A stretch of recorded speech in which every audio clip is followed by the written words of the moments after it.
Hey, Carrie, what are you doing there? Oh, mother-in-law, I was just going to the restroom.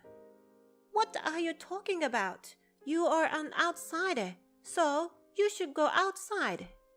Our toilet is off limits.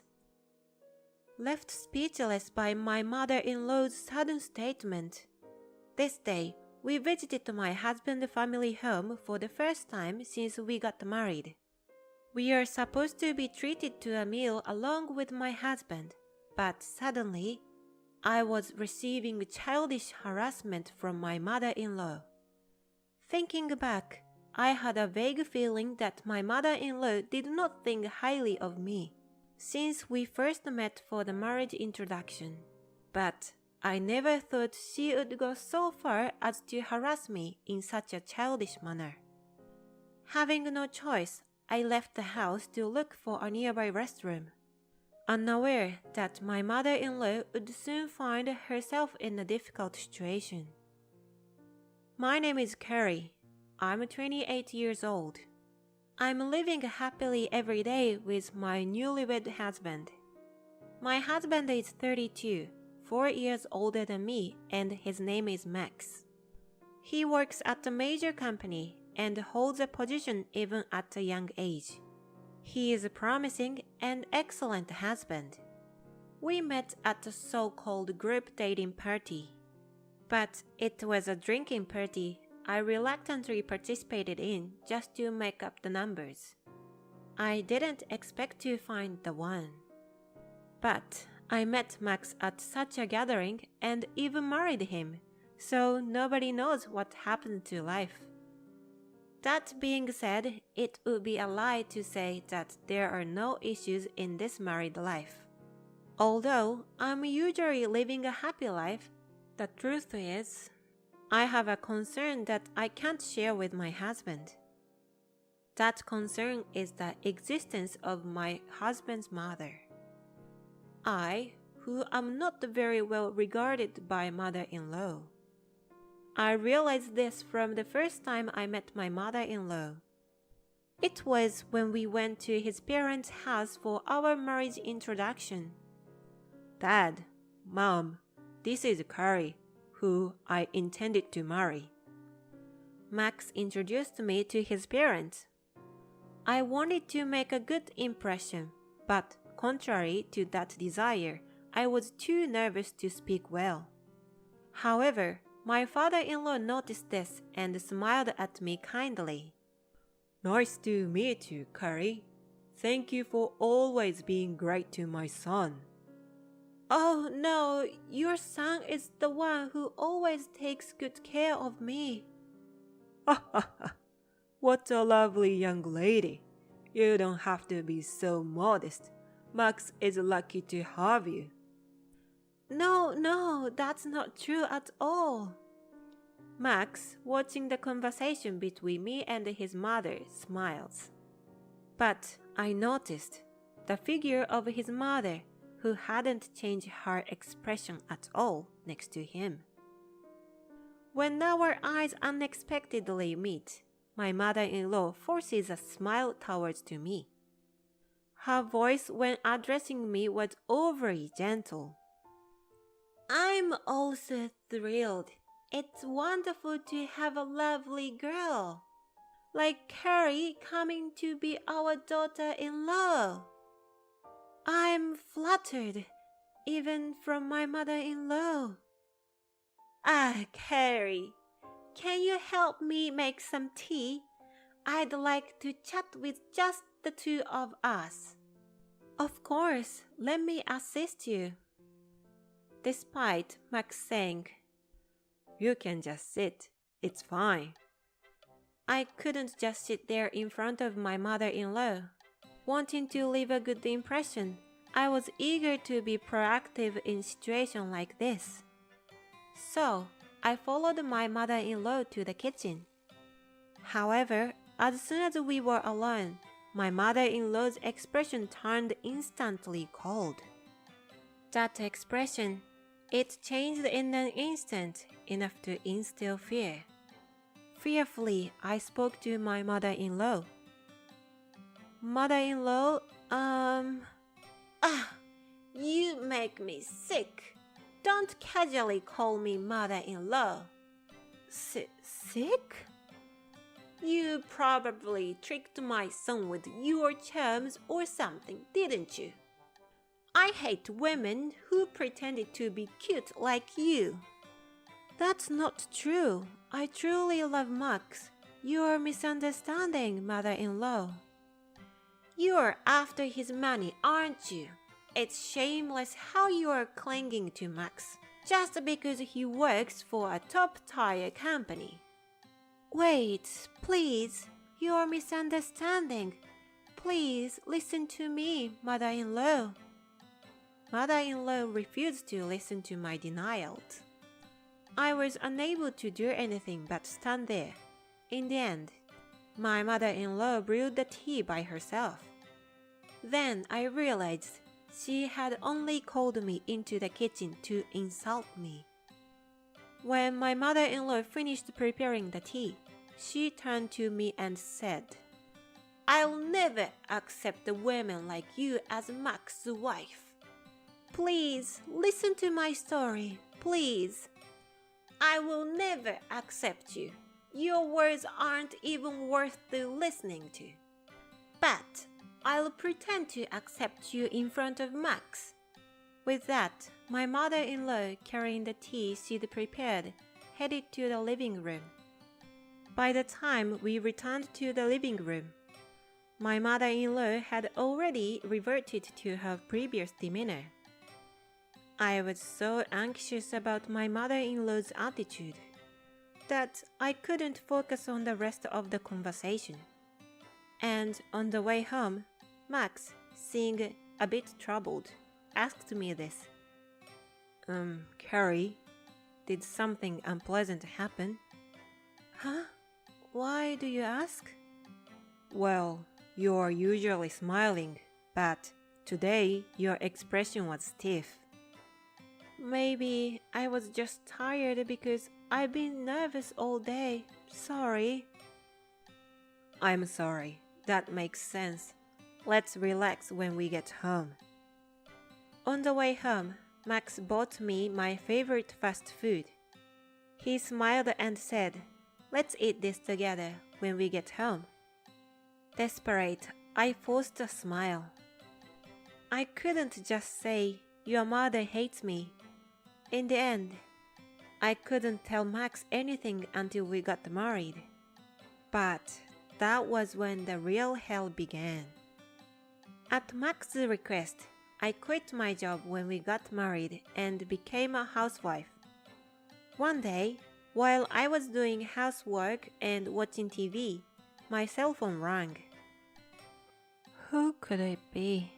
It's a number I don't recognize. I stared at the screen for a few seconds, but I didn't recognize the number. It wasn't blocked, so I decided to answer the call. Hello? Hello, is this Carrie? Huh? Mother-in-law, is that you? Suddenly, my mother-in-law was on the phone. As soon as I heard her voice, I was at a loss for words. The terror from before came rushing back. My mother-in-law sighed and said to me, "Even after all my words that make you back off, you actually went through with the marriage." I truly love Max, so I'm sorry. You are really persistent. You've become a housewife to live freely on Max's money, haven't you? Either way, I won't accept this. It's because Max said he wanted me to stay home. That's not the case. You are nothing but a gold-digging parasite. It's outrageous. Mother-in-law, that's not. In that case, just break up with my son already. Unless you don't want to hear any more from me. My mother-in-law threw those words at me and hung up the phone abruptly. Amid the sound of the disconnected call, I was tormented by indescribable emotions. Why can't they understand? I didn't marry Max for his money. It's because I genuinely love him. I wanted to build a good relationship with my mother-in-law too. I knew that my mother-in-law doted on Max. It was clear from her actions and words. But to be antagonized to this extent because of that. Ever since then, my mother-in-law had been calling me frequently. Moreover, those calls would always come in during the daytime on weekdays. In other words, she targeted the time when I was definitely alone at home, without my husband who's at work. I have no idea how to deal with this anymore. Of course, I can't discuss it with my husband. All I can do is endure. And then, as the new year arrived and January was nearing its end, a day came when I was heading to my in-laws' house with my husband. My husband caught a contagious disease at a year-end party, and we both ended up getting infected. So we couldn't make our original New Year's homecoming.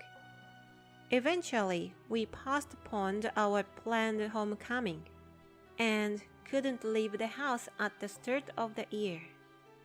And today is finally the day for our first visit to the in-laws' house since we got married. However, my father-in-law, who has been on a business trip since the day before yesterday, apparently won't return until tomorrow. That means only the mother-in-law is home. My steps grew heavy just from the fact. Upon our arrival, as I pressed the intercom, my mother-in-law welcomed us with a broad smile. "Welcome, Max, Carrie. I've been waiting for you." "Mother-in-law, hello." "We've been in touch occasionally, but it's been a while, Carrie. After all, it's better to meet in person." "Yes." Although she said that the actual contact from my mother-in-law is more than occasional. Almost every day, I'm nagged with her subtle jabs for nearby an hour during the weekday afternoons. But in front of Max, my mother-in-law continues to play the good mother-in-law. She seems to not want the truth to be known at any cost. "I dread what's coming," thought Carrie, who was scheduled to stay overnight from today. Amid all this, the mother-in-law said to my husband, "I hate to ask, but could Max do some shopping?" "Sure, but why the shopping?" "Actually, I forgot to pick up the cake I have reserved for today. And also, I forgot to buy some ingredients for tonight's dinner." "Well, I have a car, so it's okay. But you've forgotten too much." "Sorry about that, but Carrie, please relax at home." My mother-in-law, with a grin on her face, looking at me. That smile, seemingly hiding something, was not a pleasant one. Should avoid going with my husband, as I might get scolded later. Feeling this, I decided to quietly wait at my in-laws' house. While I was sitting on the sofa, waiting for my husband to return, I got up to go to the bathroom when my mother-in-law went to the kitchen. I had asked my husband where the toilet was before, so I headed to the washroom relying on that memory. It was the moment I opened the toilet door that I felt a presence behind me. "Carrie, what are you doing there?" When I turned around, my mother-in-law was standing there like a warrior statue. Her expression was not calm. She clearly looked irritated. To avoid further upsetting my mother-in-law, I responded in an unoffensive way.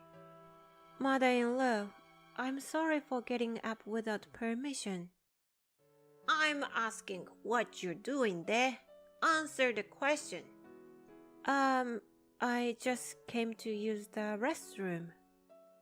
Oh, what are you talking about, Carrie? You are banned from using the toilet. Wait, what do you mean? It's not pleasant to have a stranger use the toilet, is it? You, an outsider, should do it outside. My mother-in-law laughing quietly, looking at my situation. In front of her, I felt a sensation of cooling down from the top of my head. It's useless to try to understand her any further. I finally came to realize that I can't believe I'm being subjected to such childish harassment. I knew she didn't like me, but this is a shock.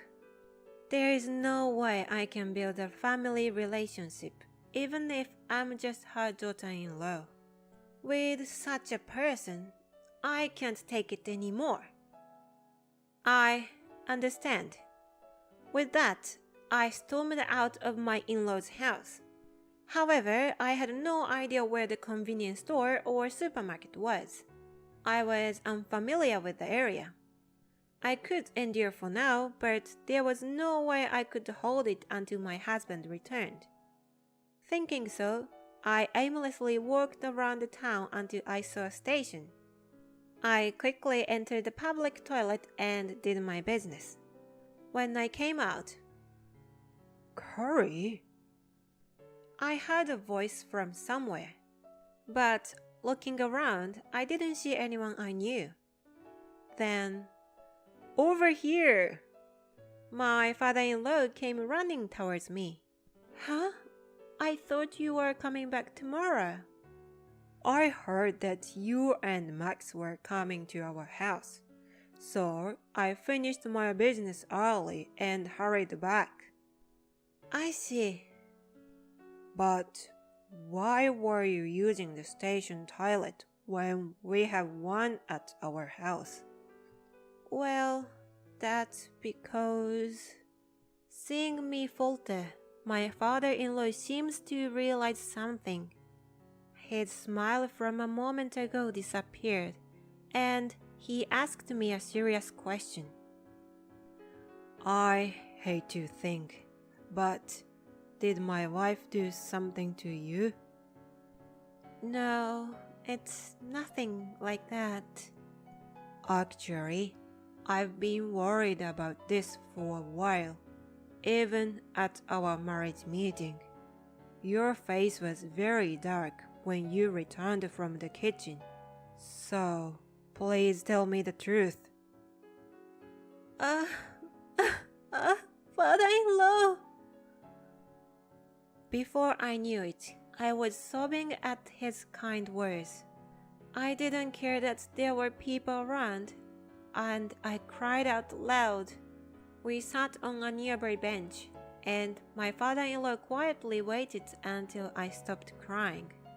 When I had calmed down, I revealed to my father-in-law the various harassments I had received from my mother-in-law. Although my father-in-law seemed unable to suppress his irritation towards the end, he listened to my story without interruption. When I had finished telling everything, my father-in-law said this. Let's end this today, Harry. Huh? With that, I returned to my in-law's house with my father-in-law, who had hailed a taxi. My husband, who had already come home, seemed surprised at our combination. Why is that here? And with Carrie? Work ended earlier than planned. More importantly, there is something important to talk about. A talk? Right now? Yeah, it's a very important conversation. Soon after, At my father-in-law's call, everyone gathered in the living room. As soon as he started talking, my father-in-law raised his voice angrily at my mother-in-law. How dare you bully your daughter-in-law in such a petty way? You are out of line. What's this all about? What do you mean by daughter-in-law bullying? I've heard all about the various harassments you've been doing to Carrie, so don't play dumb. What are you talking about? I don't know anything about bullying my daughter-in-law. Then, why was Carrie using the station toilet? That's because I was using the toilet at home. We have 2 toilets at home, so one should have been available, right? It seems Max was out shopping. My mother-in-law's expression distorted more and more with my father-in-law's words. Mom, what's going on? My father-in-law spoke to Max, whose face was filled with anger.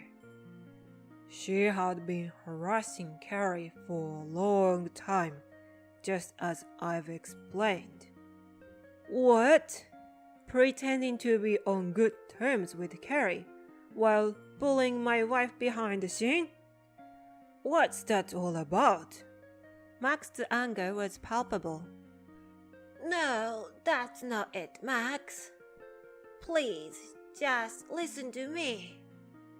My mother-in-law desperately tried to explain, but my husband continued to ignore her and refused to listen to her. Then my mother-in-law, finally losing her patience, turned her anger towards me and revealed her true colors. This is all your fault. Everything happened because of you. Huh? My fault? If you were a cuter and more obedient daughter-in-law, I wouldn't have needed to harass you. All of this happened because you married Max. My husband and father-in-law were at a loss for words at my mother-in-law's unreasonable explanation. It seemed pointless to continue this further. Understanding this, I said to my mother-in-law very clearly, "If you are cuter and more obedient, that's not it. You just couldn't stand me marrying your beloved son. No matter who your son married, you would have bullied them just the same. Isn't that right? You'd do the same no matter who your son married, wouldn't you? I just hate women like you. That's why it's not like that. Don't you see that you're about to lose your family because of your ridiculous mindset? Don't you realize that all of this is because of your actions? If that's the case, then you should live your life alone, abandoned by your family. You should experience that kind of life firsthand." Upon hearing my words, my mother-in-law fell to the floor, groaning. However, the family only looked on with indifference. No one offered a hand. And so, my husband and I decided to change our plan to stay overnight and headed home instead. I'll take care of the rest. I decided to take up my father-in-law's kindness. A few days later, I received a message from my father-in-law saying the divorce is finalized. It seemed that my mother-in-law had stubbornly refused and caused a scene over the divorce. Moreover, despite being a housewife, she had apparently borrowed a large sum of money from my father-in-law. When my father-in-law demanded that she either repay the money immediately or get a divorce, she chose to divorce. After the divorce, my mother-in-law, with nowhere to go, is now said to be working at a factory that provides accommodation. It must be a harsh life for a woman in her 60s, but this is undoubtedly her just desserts. There is absolutely no room for sympathy. The contacts from my mother-in-law have ceased, and peaceful days have returned to me. My relationship with my father-in-law is good, and I visit him regularly or go on trips with him and my husband. My father-in-law, who believed me at that time and took immediate action. Whether our meeting at the station was a coincidence or inevitable, I can only express my gratitude. I'll never forget this feeling of gratitude. From now on, I want to do my best to protect these happy days.